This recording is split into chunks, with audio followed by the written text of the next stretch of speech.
Hi Founder fans, Jason here. Welcome to our week in review, where usually we wrap up the 7 founders I've written about in the last 7 days, but since we just moved it to Sunday and did one on Wednesday, we're only covering 4 today. It's going to be a little bit easier, probably a little bit shorter, but feel free to come in and ask me any questions you have about the American Revolution. I will probably take most questions at the end, but as of now, let's start talking about some American founders, and the first one has a very interesting name. A gentleman named, whoops, wrong button, Okay, getting off to a rough start. Here we go. Hi, I'm Jason. Welcome to Founder of the Day, and we are going to be talking about Bart Declan. Now, I did cut off his head on purpose because this is not a picture of Bart Declan. He is a seemingly random person who did not have an image. So this was the best I could do. I didn't want someone else's face there, though, so I put on a different person's image. Bart Declan is extraordinarily interesting, however, because he was born in Massachusetts, but had lived in Philadelphia most of his life, though he does move to New Jersey and spends the better part of his life in New Jersey. But interestingly, he made his money selling cloth to the Continental Army. The Continental Army needed uniforms, and they needed cloth for various reasons, and well, Bart Declan invested in woolen cloth that he then sold to the commissaries of the Continental Army, and he made an absolute fortune. A fortune. A gentleman named Whoopsie daisy. So Bart Declan makes his fortune, and then the Revolutionary War ends, and then the Constitution signed, and then they're talking about finding a capital, a national capital. So Bart Declan does what many people did, anticipating where the capital would be. Now, today we know that capital ended up in Washington, D.C., but that wasn't necessarily a surefire thing. I'll remind you, when they decided on Washington, D.C., there was no city there. There wasn't even a town. It was just pretty much swamp. So, people like Bart over here decided to focus and invest where they thought it would be, and he thought it would be outside Trenton, New Jersey, where the famous battle happened, which is why I confused it with Princeton just there. But Trenton was a very interesting place because it was directly between Philadelphia, which was essentially the largest city and most capital for most of the Revolution, and New York City, which was growing into very quickly the most important city in the young United States, as well as being the capital for most of the time after the war had ended. So Trenton was a good guess. Really looked like a good guess. So Bart Declan goes and buys a whole bunch of land there and invests in a really expensive mansion that he calls Bow Hill. Here's the problem, though. His really good guess wasn't so good because the capital didn't go to Trenton. Instead, we know now, it went to Washington, D.C. And, well, Bart Declan lost a whole lot of money. And I should note, too, his name is spelled a ton of ways. I believe it's pronounced Declan, though I saw at least 8 different spellings. This seems to be the one they ran with the most, though. So, Declan moves into his new mansion. Though he lost a lot of money, he seems to be able to survive pretty well for the next few decades. And then eventually, the way I found him was kind of backwards because, well, there was this guy Napoleon in France, and Napoleon had a brother, Joseph, an older brother. So when Napoleon became consul and then emperor of France, he made his brother Joseph king of Spain, as well as king of several other places. But what happens is Napoleon is deposed after the Battle of Waterloo. So not only Napoleon, but his brothers need to go live in exile. And Joseph Bonaparte, former king of Spain and brother of Napoleon Bonaparte, decides he wants to spend his exile in New Jersey. Actually, 2 of Napoleon's brothers end up going to New Jersey, but the reason Joseph Bonaparte is very interesting is when he came to New Jersey, he rented Bart Declan's Bow Hill, his mansion that he built when he thought the capital would be in Trenton, or just outside of Trenton, I should specify. So, Joseph Bonaparte comes and lives for over a decade in Bart Declan's house in New Jersey, where he actually has an American wife, I've seen her called, Mademoiselle La Folie. Her name was Annette Savage. And she essentially was his mistress because Joseph Bonaparte did have a spouse still over in Europe, but they lived together as husband and wife and had 2 children. So Napoleon has American nieces, several American nieces. And that is essentially the story of Bart Declan, a very interesting character that usually when I dive into these absolute randos, I have trouble finding anything at all about their life, but somehow Bart had a whole lot going on. So I hope you enjoyed that. I do see some comments coming in. Tradespeople in the Revolutionary War is a very interesting subject, absolutely. We can go into that later if you want. Fortune made, fortune lost. Yeah, Troy, for sure. It certainly seemed to happen, especially when it came to land speculation. But what's really interesting is most people speculated on like huge plots of land. They wanted to divide it up and sell it off. Bart, I mean, don't get me wrong, he bought hundreds of acres. It was a big purchase, but he wasn't just buying land and then he wanted to develop and make money. He specifically bought land with the intention of, this is definitely where the capital is going to be, outside of Trenton. Again, it makes sense. It is centrally located. It's not that extraordinarily far from where Washington, D.C. ends up. So, good bet. You lost. No comment. So, let's move on. Again, we're only got 4 today because we're doing half a week. Let me know. I hope you like this new schedule. I'm still getting used to it myself, if you haven't noticed. I'm a little damp from my shower. Let's see. Who is next? Okay. So, Brutus number 8. As you know, we've been going over the Brutus papers one at a time each week. There are 16 of them, and we are apparently halfway done. We're 2 months in, and finally, Brutus, who, I'll remind you, was an anti-federalist author. We don't know who it is, though it was probably Robert Yates, a gentleman who walked out of the Constitutional Convention back to his home of New York. And these were published in New York, so it was almost definitely a New Yorker writing them. And again, as a reminder, they were having a Lennon-McCartney kind of battle in the papers between Brutus and the Federalist Papers, as they became to be known, but at the time were known as Publius, which I can never pronounce. Publius. Can't pronounce anything anymore. Anyway, Brutus number 8, he finally leaves the topic of overbearing taxation and moves on to national debt and standing armies. Now, he does still rely heavily on the main anti-federalist criticism of, the necessary and proper clause. The ability to do whatever is necessary and proper for the general welfare is pretty open-ended. And he goes into this when he quotes that the Constitution where it says it's authorized to establish a national debt. And he says, well, they can do anything that's necessary and proper for the general welfare with a national debt means, hey, they could run up a pretty hefty debt. In fact, he's concerned that the value of everything within the United States could essentially be the value of the debt taken out, if not more. And there's a really interesting quote here, and I only took part of it because it's very lengthy, but they may, quote, they may create a national debt so large as to exceed the ability of the country to ever sink. And reading into it, it's a little bit 18th century, but when he used the word sink, it took me a few times to really let it sink in. He doesn't mean sink the country. He means they might create a national debt that's so large that it can never be reduced. And many, again, we don't talk about modern politics here, but you can see how that concern may or may not have come to fruition where we've exceeded 20 or so trillion. So he only briefly goes over this national debt, and his concern is leaving the debt to your ancestors, passing on the one generation's debts to the next generation.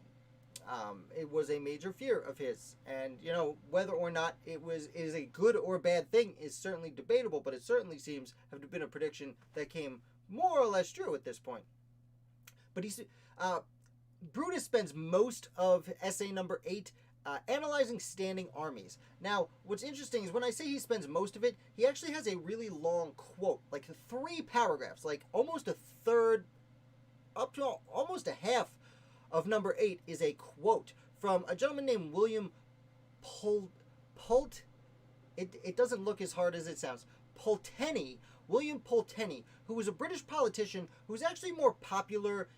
He had already passed away by this point and was almost 50, 60 years earlier in the 1720s. He was really at his peak as an important politician in London. And he was someone that they saw as speaking for the people, and many of the founders both sides of the revolutionary aisle will look back to Pulteney as a name they could pronounce and a person they respected with his arguments for helping the people.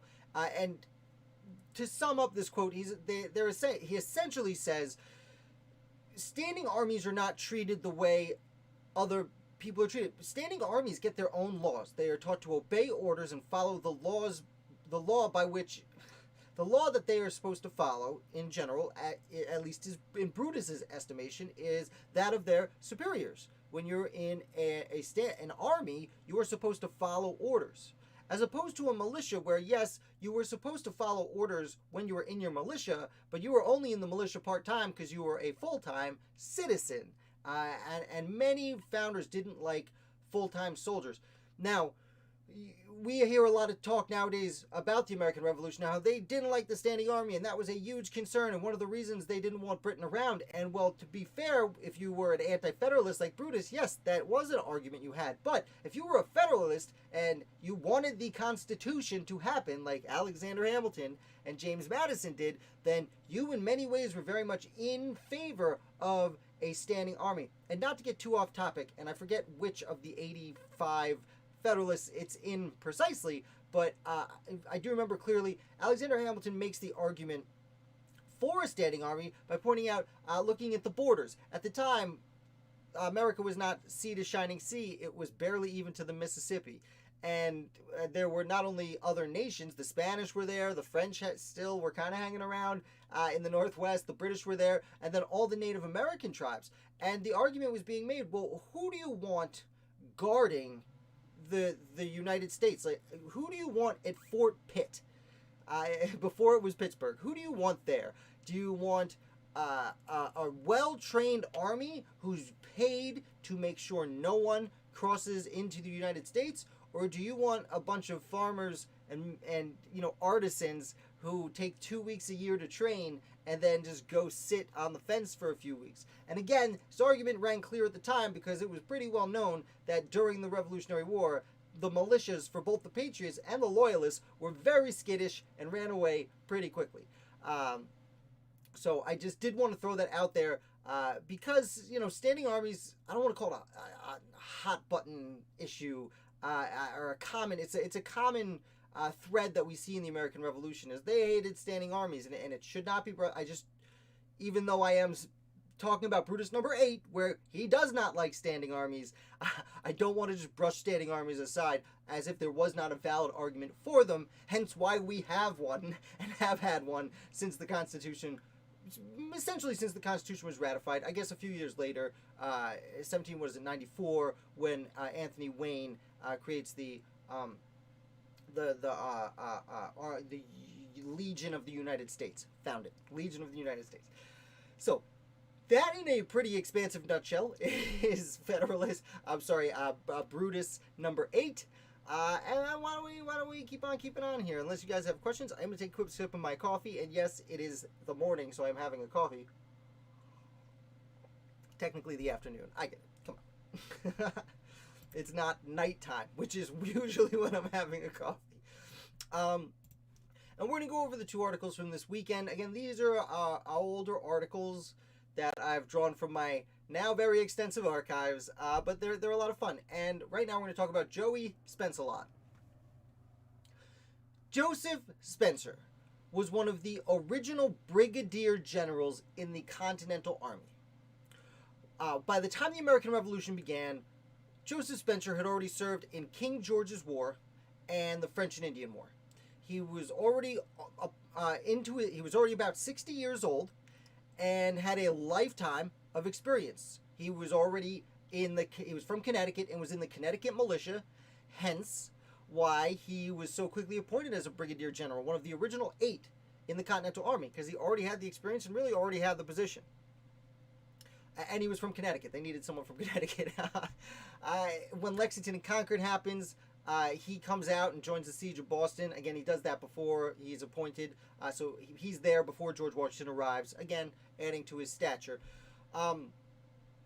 He is, within a year, actually elevated to a major general in the Continental Army.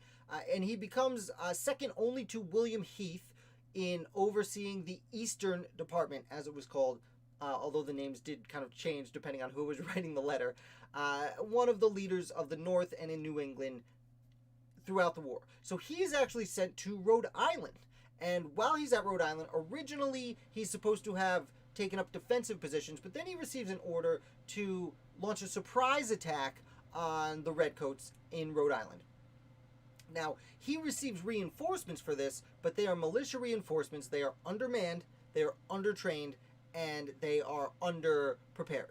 They are not ready. There's also a whole lot of deserting going on almost as soon as the men arrive. And Spencer makes what most people would consider the wise decision of abandoning an attack. So there is no battle. I want to say he screwed up at the battle of blah, blah, blah. But no, there was no battle. There was no skirmish. He makes the decision not to attack the British at all. Now, the Continental Congress gave him an order, and he disobeyed it. So he gets censured. He doesn't like this at all. Why would he? So Joseph Spencer he requests politely, in a very demanding way, to have a court-martial. And he's given a court-martial. And after this inquest is overseen, they decide, okay, Spencer did nothing wrong. He is vindicated of any wrongdoing because he really did not have the ability. He would have led his men into a slaughter, and that would have been really, really dumb. So he didn't do that, and the army decides, okay, you're right, you're fine, and the censure is actually revoked. But at this point, again, he's approaching his mid-60s, he's had a lifetime of war, he has done his service to his country. We're approaching 1778 now, so he's already 4 years into this war. And he steps aside to let someone younger, or someone else, I should say, just take over for him. And he doesn't want to deal with the Continental Congress. It's something you run into a lot. A lot of the longtime generals of New England find themselves not very happy with the Continental Congress by the time the war is out. I should say well before the war is over. You see a lot of them. I mean, John Sullivan, John Stark, to a degree, Putnam. There's a lot of people not happy. Benedict Arnold, anyone? So Joseph Spencer goes back to Connecticut, where he joins the state council. And the state's council at this point in Connecticut was a very interesting body. It was appointed by the governor and essentially acted as if it was Connecticut's governor's cabinet, but at the same time was also the upper body, or the state senate, of the state government. There was the state assembly, and then there was the state's council, which was, again, kind of a cabinet, kind of a senate, kind of both, and then the governor. Now, he's here for a year when he's sent, actually, to the Continental Congress. Interestingly enough, he shares Continental Congress with several people who had censured him just a year and a half earlier. So things didn't go too swimmingly, though it was a point where not a whole lot of note got done, at least not that Joseph Spencer was involved in. He was one of the, as many people were, as you can tell from this channel, one of the supporting cast of the Continental Congress while he was there. He's there just a few months and goes home, decides not to accept another assignment to the Continental Congress, because again, Continental Congress was not as we've spoken about recently, it was not a exciting body to be a part of. It was kind of looked at as a stepping stone job. One of the reasons you see like a young James Madison and a young Alexander Hamilton meeting there just as the war ends, because they were trying to make their way into government and they were sent to do the grunt work at the Continental Congress. That is an oversimplification, of course, but yeah, some of the older gentlemen didn't want to travel to Philly to do it. So he goes back, he spends the rest of his life, he lives about 10 more years, and he spends the rest of his life back on the state council, overseeing the transition of Connecticut from colony to wartime area to a war zone, there it is, from colony to war zone to state in the United States of America. So that's Joseph Spencer. I find him a very interesting character. I hope you do too. And we're going to pop up, again, today's last founder. It's, we only got 4 this week, but Thomas Willing is a lot of fun. So Thomas Willing was from a very wealthy, prestigious family in colonial Philadelphia. And his at 18 years old, okay, so he's sent, as many very wealthy young men were, to England to study and get an education. And then he comes back at 18 years old and he starts working in his father's mercantile house because they were very wealthy mercantile people. He eventually takes over, when his father passes away soon after, as a young man in his early 20s, takes over his father's mercantile house. And, well, he does it with a friend. And his friend, also in his young, a little bit older, but in his mid-20s, his friend's name was Robert Morris. Now, Robert Morris, if you watch his channel, Study the American Revolution, is probably a name you recognize because Robert Morris is credited as the financier of the American Revolutionary War. Now, of course, many people contributed to that. Gouverneur Morris would, Chaim Solomon would, dozens, if not hundreds of people would. But Robert Morris, he gets all the credit. But so it's very interesting that they changed the name of Willing's father's business to Willing, Morris & Co. And this Robert Morris, who has all this money to pass around to help pay for the Revolutionary War, he makes it with his friend Thomas Willing as partners. They work together as partners for 40 years. Now, Willing, although Morris gets credit for being the financier of the revolution, Willing ends up being an extraordinarily important member of the financial group that creates the United States. First of all, when he's just 32 years old, Willing becomes mayor of Philadelphia, as his father had been before him.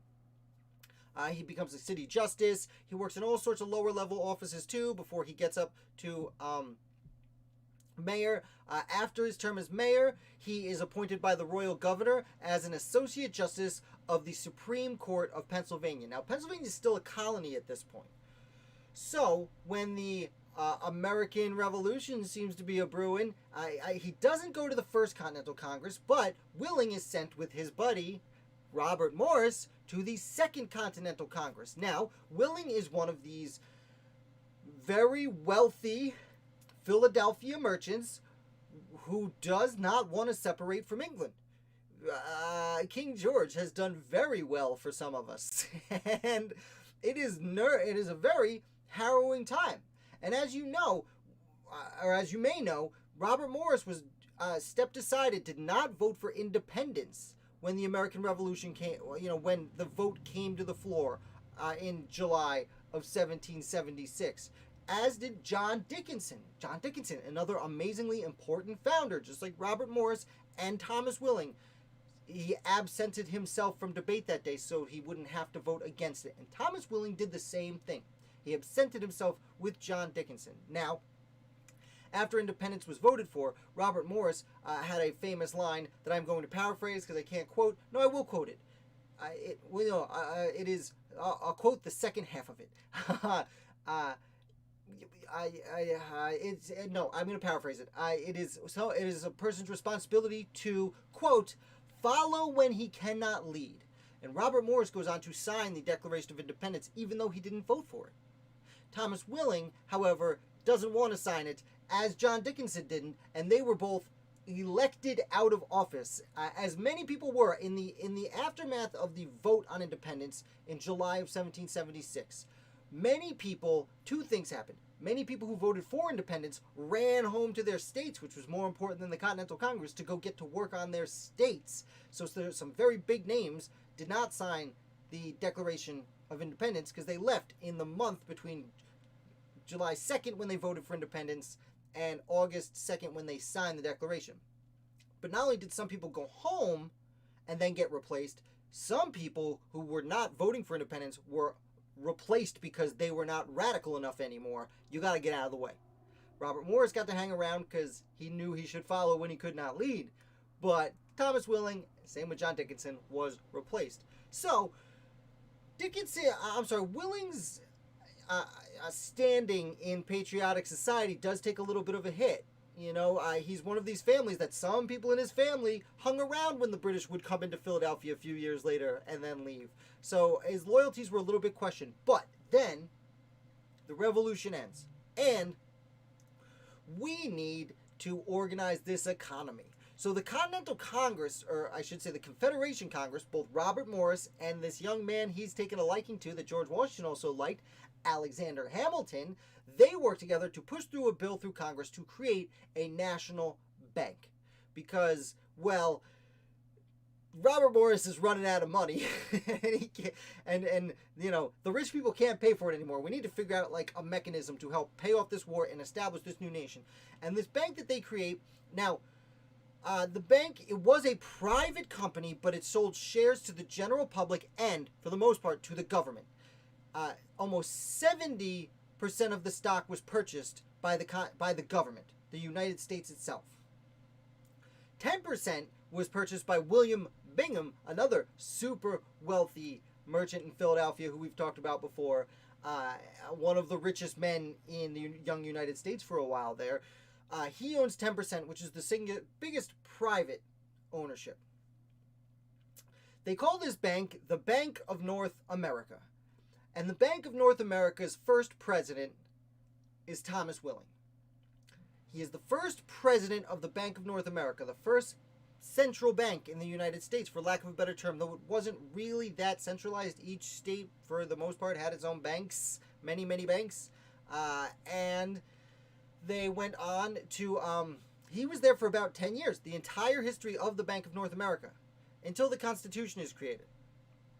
When the Constitution is created, Hamilton shows back up and does some more financing, if you will, and he helps establish a real central bank, a real national bank, under the United States Constitution.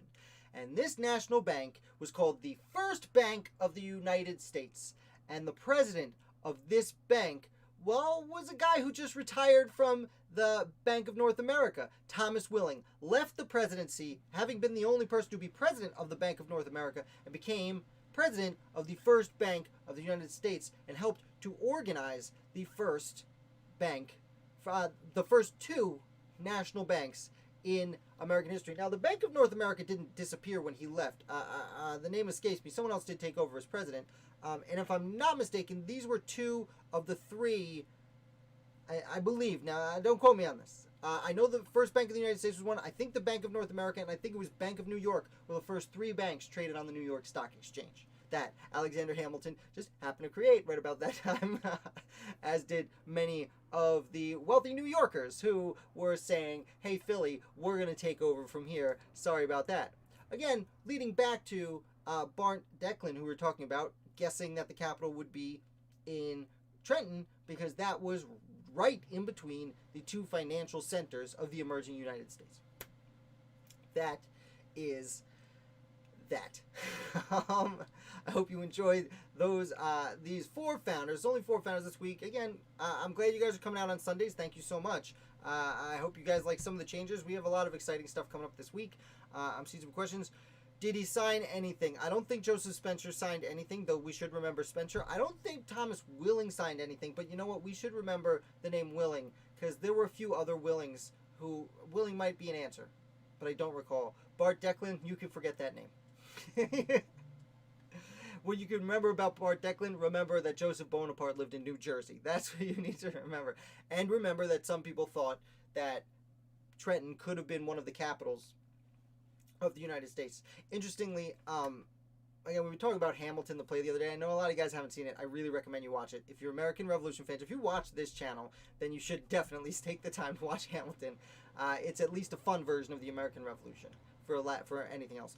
But there's one song where they're talking about the room where it happens, where they are talking about where Madison and Hamilton are meet with Thomas Jefferson, and they hash out the great compromise. That's not the Great Compromise. The Great Compromise is something else. But the compromise, where Madison agrees to Hamilton's financial plan, and Hamilton agrees to move the capital to Washington, D.C. And there's one part where there's a crowd, and they say, where is it going to be? where we have the Capitol, and the whole crowd yells out different places. You can't even really make out any of the places because there's like 10, 20 different people yelling out different places.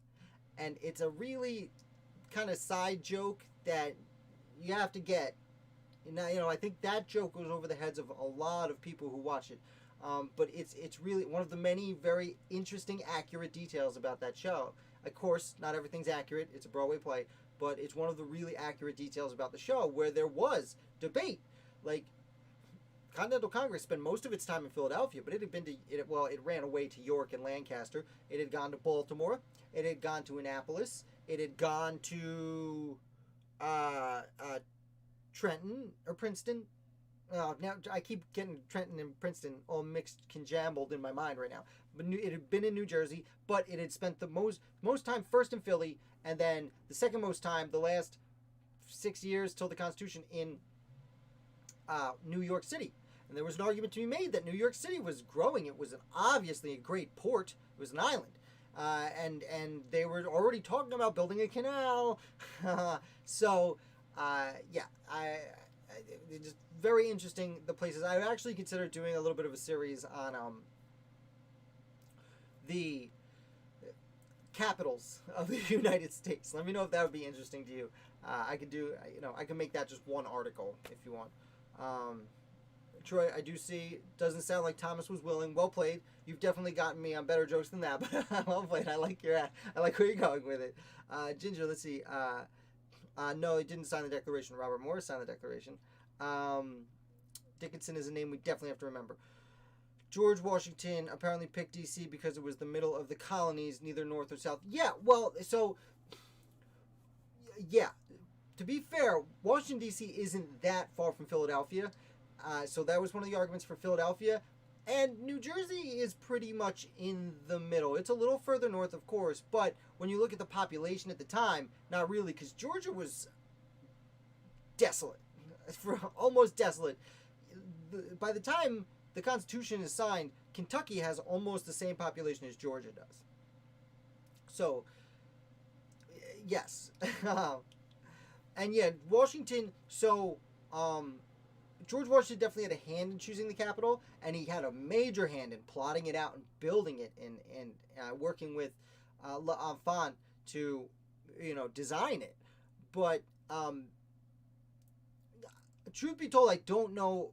I'm not sure how much Washington had a say in it, though he was obviously working with not only directly with Hamilton, but at the time with Madison and Jefferson. Hamilton and Jefferson were in his cabinet, and Madison was not Speaker of the House, but essentially leader of the first House of Representatives. So,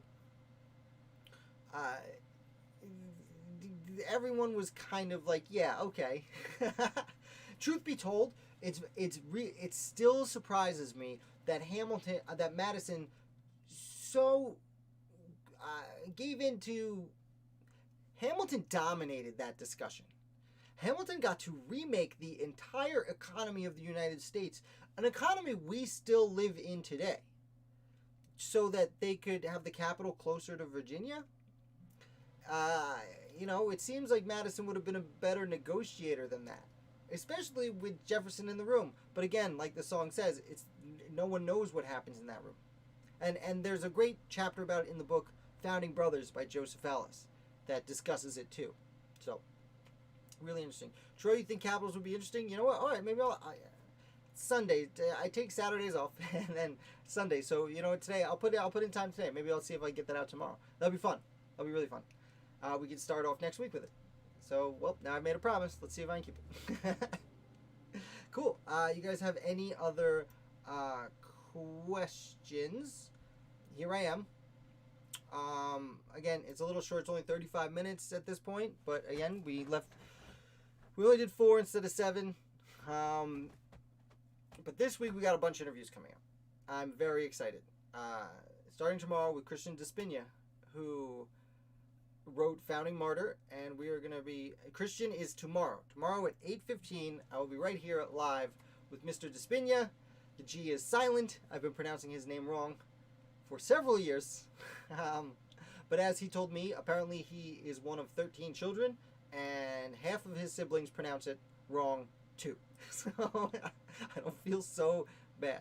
Christmas tomorrow, we have Ethan from the National Front Loaded Rifle Association on Tuesday to talk about, as you had asked a few weeks ago, Matt, about the rifle's place. Its loading speed was your question, so we're going to talk about the rifle's place in the Revolution. It has a very special place. And then on Wednesday, we have... Oh, my mind's... Jane Hampton Cook is coming back, and we are going to talk about James Rivington, which is exciting, and a spy who I have a... I'm not even gonna spoil it. Just make sure you guys are subscribed. Just come back for that. It's going to be very exciting. So if there's no more questions, we can call it for the week. We will be back here this time, this week, next week. That's not how it goes. I guess, should I do this? Should I bring myself... There, I did it. Okay, I'm figuring out I got these buttons, my hotkeys now. I'm figuring this out. I'll be here tomorrow. Great. Thank you so much for your support, Troy and Matt. Jeremy, you're right in time. We're closing out. I apologize. We did make some changes, as I'll repeat. We're doing our weekly wrap-up now on Sunday, and then we'll ask questions at the end. Sorry, Jeremy. That's all right, though. Welcome. But the review of the week, where I talk about each article I wrote over the course of the week, and essentially everything I just learned this week that's fresh in my mind, I'm going to do them on Sundays now, so make sure you come back. I'll take questions at the end, like right now. If you had any pressing questions, now would be a good time, though I am kind of calling it at this point. You guys are amazing. Thank you for your support. Thank you for watching. I will also be cutting up pieces of this video and putting them out, I think, sporadically through the week, or I might put them out tomorrow. I don't know. So if you see names of founders pop up on your screen that we talked about today, you're going to watch the same thing again. If you want to, that's cool. I'm just trying to make it easier for people who don't have the time necessarily to watch an entire hour broadcast. So thank you so much, guys. You are amazing as always. And I don't know, so I guess it's still round bottom for this video, even though the days changed. So you're welcome. Thank you, Ginger. And round bottom.